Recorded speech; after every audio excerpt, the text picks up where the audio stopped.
by Gravity. Live from Detroit, Michigan.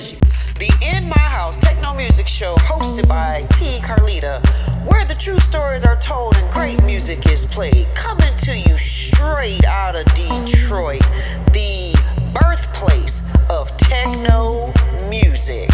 Coming to you each and every week online via our website, as well as our podcast. Follow us on social media and keep up with us with the music alerts. This is T. Carlita for the In My House Techno Music Show. All right, welcome to another episode of the In My House Techno Music Show. I am your host, T. Carlita, and I am so excited. I have a guest today who I kind of recently learned about, and through our conversation, you'll kind of discover how we met. Jeff Bones, he's been in the business and in the industry for a long time, but he's relatively new to me. So all of you DJs and record industry historians, you probably knew him before I did. But anyway, for those of you who don't know, allow me to introduce to you today Mr. Jeff Bones. Nice to meet you, Jeff. Nice to meet you too, Tina, and see you live. Yeah. So I met you, to be honest, I don't even know how we connected. I think somehow or another, I was either sent a remix or something. I can't, it's old age, you know? I think you're correct. I was a remix probably 2-3 years ago. Yeah, exactly. And I loved it. I put it on the radio show. And then we've been keeping in touch. So who are you? And tell me a little bit about your musical journey, because I know that you're more than just a remix master. Well, yeah. Early days, if we go way back to the beginning, it'd probably be around the 70s. Okay. That was my introduction to music, to house music, late 70s, and then into the early 80s is when I started to buy a little bit of gear and have a big interest in house music. And so from there, I had a fashion line that I was doing. Okay, we'll go right back to the beginning. I actually schooled as an artist. So I was a painter and a sculptor to start with. And I sort of morphed into fashion from there as well. Put out a fashion line, did well with my fashion line, and I always was into music ever since I was a kid. My Saturdays were always spent out gathering music, gathering records, and of course listening to them. And it was rock at the time. I was really doing rock and roll. Okay. So, Advent disco, I like the 4 and the 4 beat. So that interested me, of course, when house music came along. That 4 on the floor morphed into something that was even more interesting, for bubbling up from the underground of the clubs, and that stuff really turned my crank. So, I was doing the fashion line about that point, did well with that, and I started buying some gear. And the next thing I knew, I'd gone crazy with gear, and I had a whole room full of gear. And I had a friend come over one day. He said, "Oh my God!" He said, "What have you done?" He said, "All this gear." He said, "You spent a lot of money." I said, "Yeah, I know. I got a little carried away." He said, "You should open a recording studio." And I thought, "Oh, that's interesting." I was still painting, and so I decided. I had a few clients. I sort of tested the waters, and that kind of started to blow up. So I decided, you know what? I'm going to open a real commercial studio, open to the public. And I opened my first studio that time it was around 1990. I'd finished sort of doing stuff through the 80s with my own gear and experimenting a lot and it wasn't even really just house I was doing at that time. I was exploring all kinds of different genres, and I like to put different genres together too.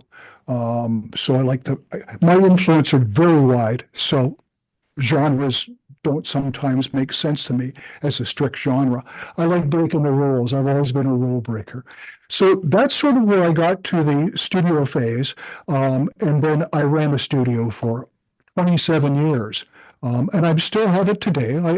I work between, I'm in the 613 right now, which is Ottawa. Mhm. But I also spend half of my time in the 416 in Toronto. Okay. So I go back and forth and work in both places. I have a studio in both places. So I can work all the time. And basically, I have a, my commercial studio. I've worked for a long time at that, and I'm winding that down now. And I have the luxury that I can work on my own material. So I'm focusing basically a lot on myself. I still kept some of my good clients on, but mostly my studios now are for my work and for my fun and enjoyment. Look toward the heavens.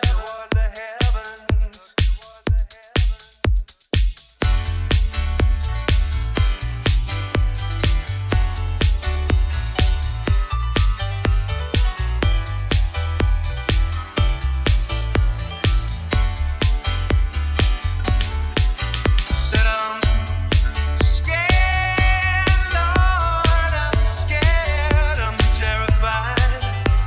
Never been much on religion, but I sure enough would like to hear the call. Scared, Lordy Lord, I'm shaking, I'm petrified. Never been much on religion, but I sure enough fell down on my knees.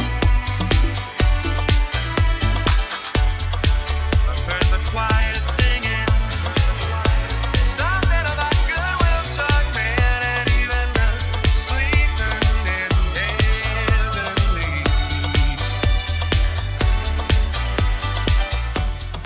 Stop by to see Saint. You are in my house, hosted by T. Carlita, where the true stories are told and great music is played.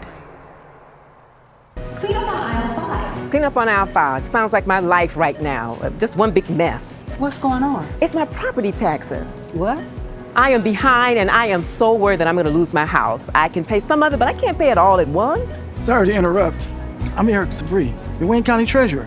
The last thing I want is for anyone to lose their property to tax foreclosure. We have assistance programs to help. Visit us at treasurer.waynecounty.com and we'll help you keep your home. We're here to help. In My House Radio, online 24/7. Featuring only the best techno and house music.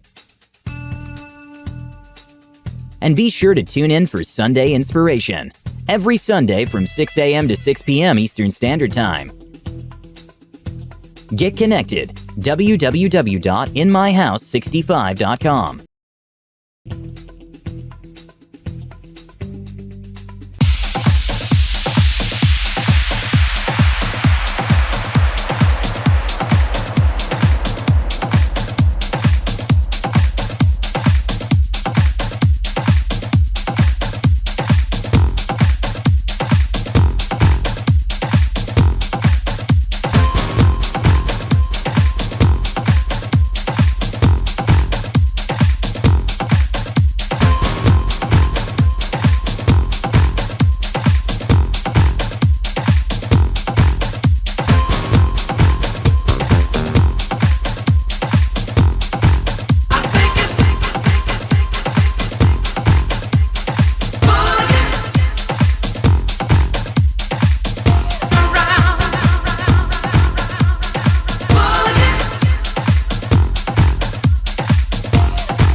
This is a long shot. You mentioned, I knew you were from Toronto, but you mentioned Ottawa just now.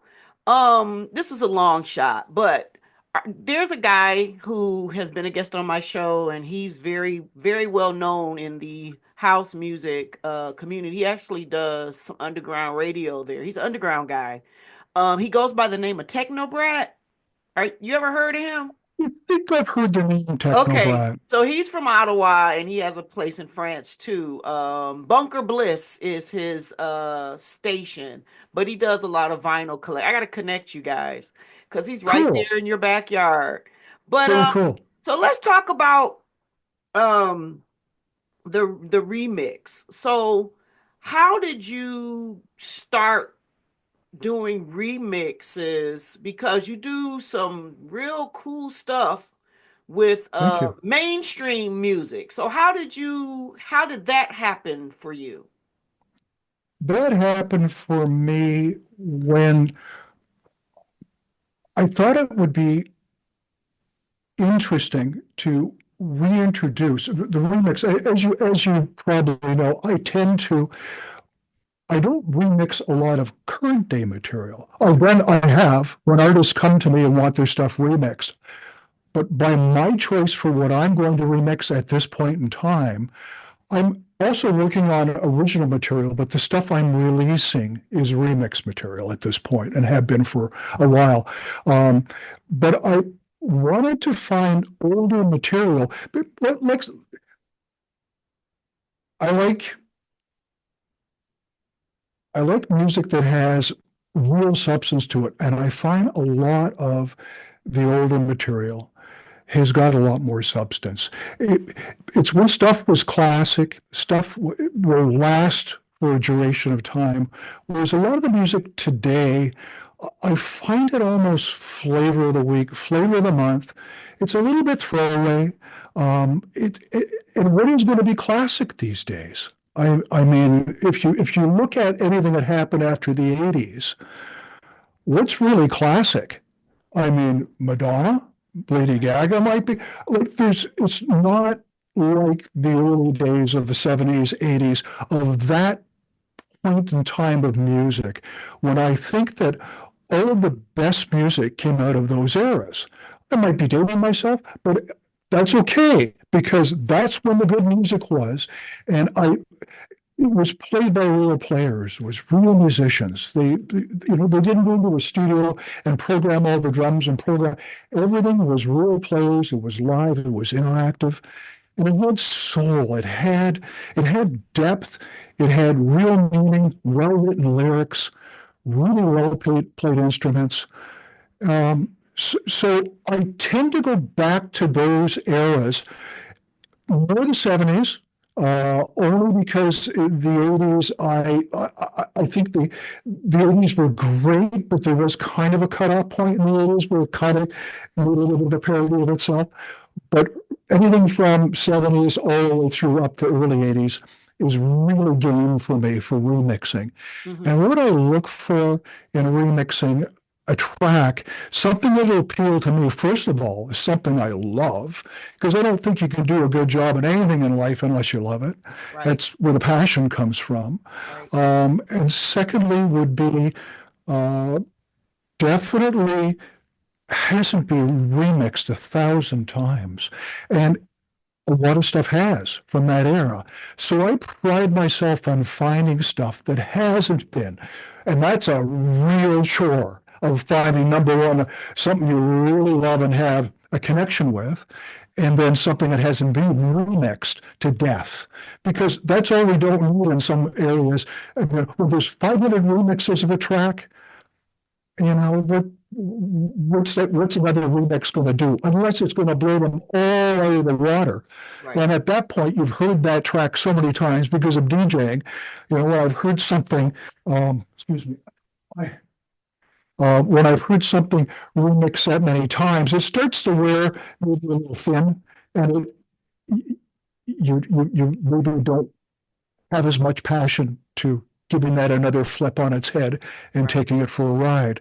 So yeah, looking for something that is fresh and is going to introduce that track to a new audience. In other words, bring it current, update it, and introduce it to a younger audience that may not be familiar with that track. So that's sort of my angle on stuff I like to remix and how I go about it and sort of where I target.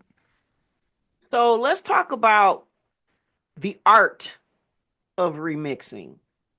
So there's art to it. Everybody has their own way and their own style. But what are some of your mental preparations? Like, okay, you look for something. Okay, so Janet Jackson, Sade, you know, when you think about those classics that we talked about and those classics that we love, like what is in the mindset for you? What is the art behind you sitting there in your studio?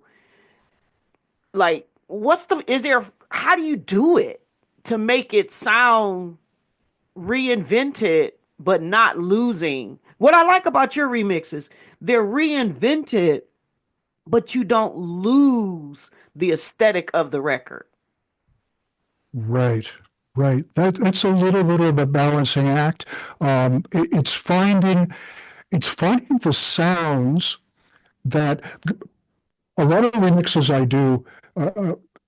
All artists work differently, of course. Some artists use a bigger chunk of a track.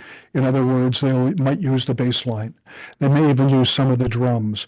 Some just add some drums on top of the original mix and call that a remix, which I don't know if that's a remix.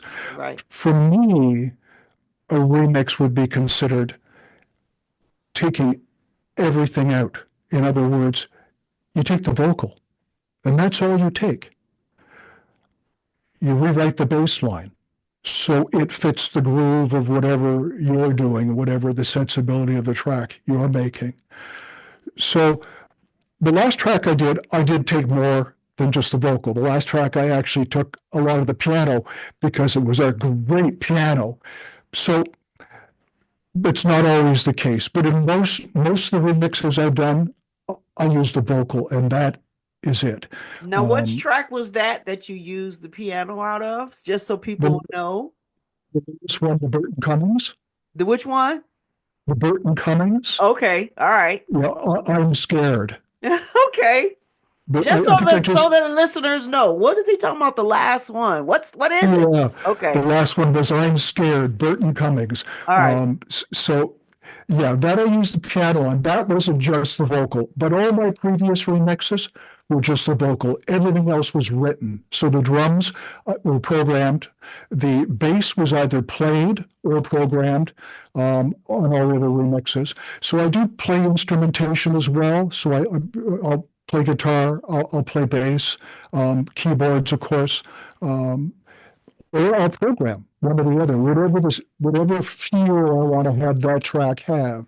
If it's something like I'm doing tech house, which I'm doing a lot more these days, I'm starting to work on some original tech house, and I'll have some of that coming out shortly. But that doesn't usually reflect live stuff. Tech house, by and large, is going to be a programmed. But in house music, you can get away, and it actually sounds better if stuff is played as well. You are In My House, hosted by T. Carlita, where the true stories are told and great music is played.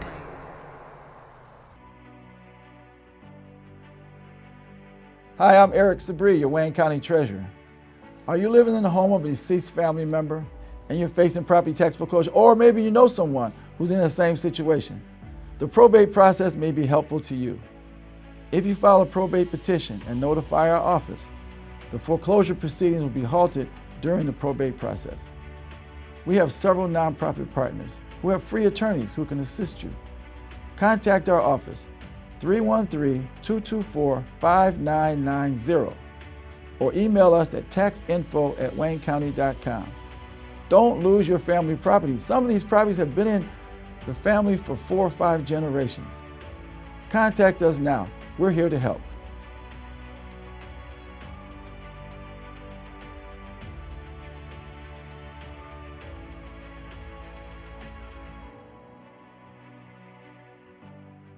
In My House Radio, online 24/7. Featuring only the best techno and house music. And be sure to tune in for Sunday Inspiration, every Sunday from 6 a.m. to 6 p.m. Eastern Standard Time.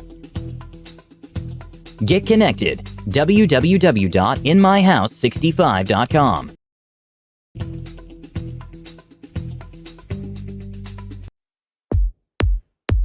Look toward the heavens.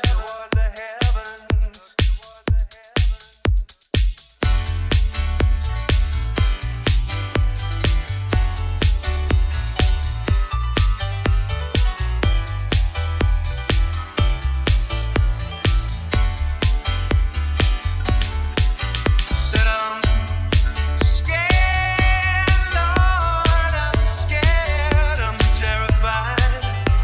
Never been much on religion, but I sure enough would like to hear the call. Scared, Lordy Lord, I'm shaking, I'm petrified. Never been much on religion, but I sure enough fell down on my knees. I've heard the choir singing something about goodwill taught men, and even sleeping in heavenly peace. Stop by to see Saint. So, what is it that you want the consumer, the DJ, what would you like for them to know and understand about what it is that you do and why you make what you make for them to listen to, for the DJs to play? Do you have some kind of, encouragement words that you would like to share with those people who listen and buy and play? Yeah, I'm hoping that when they play my material, that it sounds somewhat fresh to them. Okay. In respect to, I try not to sound like everything else out there. So I hear a lot of material because I'm DJing. So my focus would be is this is really working over here, this is really working, this is really working, or this is popular, and therefore it's really mainstream. I don't move towards that. I don't try and do what's already been done. I try and do something hopefully that's fresh, and people, when they listen to it, might go, that's a little bit different. That's got a different sort of feel. It's got a different soul. And hopefully they'll include that in their set. That's what I'm looking for. I also like energy. I'm a real energy guy. So I try to inject as much of that, a little bit of frenetic into that. And hopefully that transfers onto the dance floor and people get excited. Mm-hmm. Now, out of the collections of remixes that you've done, which one was most challenging? We're going to go 1, 2, 3. First, which one was most challenging? Like you felt you like you started doing it and you kind of wish you hadn't, but you still got it done. Oh boy. Only one now, only one. Well, you can do 2. The most challenging, yeah. Well, to me, I would think the most challenging, I would define that as a remix that takes you a long time, Yes. where art, art is a gift. I believe it comes from a channel, a higher channel, and it channels through you. And you're given those gifts, and when they're working and when they're flowing, something comes off and it's painless. It's almost like you look back and you go, wow, that happened so fast, so effortlessly. Whereas the other times you're fighting. You have an idea, you sketch it out, you put it down, you start laying in some stuff and stuff isn't quite working. You're having to try and almost, remember that as a child you had that puzzle where you tried to put a square peg in a round hole, that sort of thing. It can feel like that.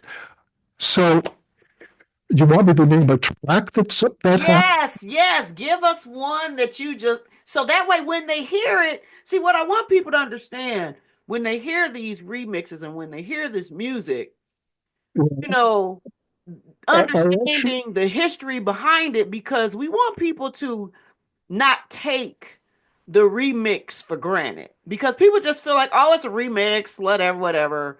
But they really need to know that a lot of effort and energy goes into making these remixes. 100%. There is a lot of effort. There is a lot of energy. There's a lot of blood, sweat, and tears. Yes, but that's it's a nice way to spend your energy. Yes, it is. It's a productive way to spend your energy. I'm sorry. I'm just because there's a lot of, and I'm thinking about. I sort of have to see a list. Take your time. This is your time to shine. Go ahead. I have to see a list. So yeah, that wasn't bad. I'm looking for the one that was like crazy. Um, oh boy, I almost want to tell you the most gratifying. All right. No, we're going to get to that one next. We're going to get to that one next. So just prepare for that one. That's the next question. We want to know the one that you were like scratching your head and then all of a sudden you got it and it's like, yes.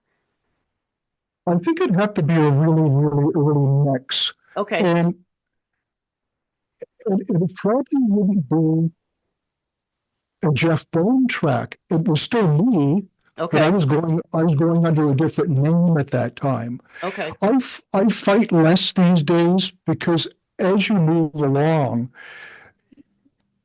when you start to understand your tools and your foundation, it becomes a little bit easier. Mm-hmm. So I'd have to say the stuff that stressed me out most would be my earlier material Mm-hmm. under the name of Shirt Lifter. Okay. And that was back to the 90s. Okay. Before I changed I have probably 4 aliases that Yeah, I've you used. guys have a lot of them. I'm not surprised. That's all you got is 4? Gee, you got to get you some more because you know these guys have like a million aliases.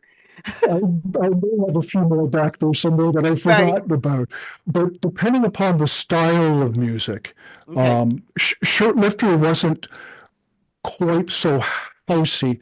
It was a little more underground techno, dark. Okay. So yeah, a track called "Fight the Devil" Okay. was, and how apropos Right. that. What a But I'm going to title. try That is Shirt tough. Lift, Shirt Lifter, Fight the Shirt Devil. lifter. The shirt lifter is fighting the devil. Whoa. Fight the devil. Look it up. It's online, everybody. Now let's go into one of your most gratifying accomplishments. Which one would you, or which one or more would you say that when you did it and you finished it, you were like, yes, this is it. Oh my God, that one's easy. Jennifer Holiday, No Frills Love. Okay, okay. Now, why is that most satisfying to you out of why did you think of that one right off the top of your head? That was such a feel-good track. First of all, I mean, Jennifer Holiday, I mean, Right. incredible vocals. Um, and that track really, really sparked my creativity. Mhm. I did a lot of sort of first time things, technical things that I hadn't done before. So there's a lot of experimentation in that track that I was sort of honing, that I had been working on, and I implemented at that point. And that track just came off so nice, and it sounds great, and it really holds up. I love that track. Awesome. So I didn't mean to put you on the total fire spot and put you in a super hot seat like that, But the beautiful thing about what I like to do, I like for people to really get to know the artists behind all of this work and all of this music. And I can't tell your story for you. You can tell your story because it's yours. And I appreciate you for reaching out, keeping in touch, letting me, allowing me to even play your music on my radio station, and it receives very good vibes too. And it's awesome stuff. Happy to hear that. Yeah, for sure. So, what kind of words of encouragement would you give to someone who is considering they're just trying to find their way, up and coming artists? What would you say? You know how we say reach one, teach one? If you were Absolutely. to hold someone's hand right now and pull them in, what would you say to that person right now that might be watching and listening to you right now? I'd say to them to never give up, to always believe in themselves, and that they can accomplish anything as long as they're willing to put in the work. It takes work and it takes dedication and it takes patience. Without those things, you're not going to be able to move along. You you need to study. You need to look at the foundation of the technical requirements to producing, uh, to being a musician, those sort of things. I'm not saying uh, you have to take music theory. That's nice. If you have music theory, that's a huge help, especially at least knowing what key you're in. That's a Right, good right, right, right. start. It's pretty important for stuff to sound great. You really got to know a little bit about music theory. But all the beauty of today is, and the kids are lucky because when I was growing up doing this stuff and learning, it wasn't accessible. The gear wasn't. It was all very expensive, and really not attainable because of that expense. If you wanted to make music, you had to go to a recording studio. Now you can have all of that gear, have a studio at home. It's very accessible, and the beauty of it is the internet. It has everything. Just look at the quality of your sources, and I mean by if you want to if you want to get good at something, learn from the best. In other words, my father always used to tell me, it's something that always stuck with me. If you want to be a good tennis player, play a better tennis player than you. And I've always taken that and used that as my motivation to what I'm going to look at in the way of source for learning something. So find out who all the best, if you're going to be a music producer, or you're going to be an audio engineer, look at who were the best in history. Look at the older guys. They have the knowledge.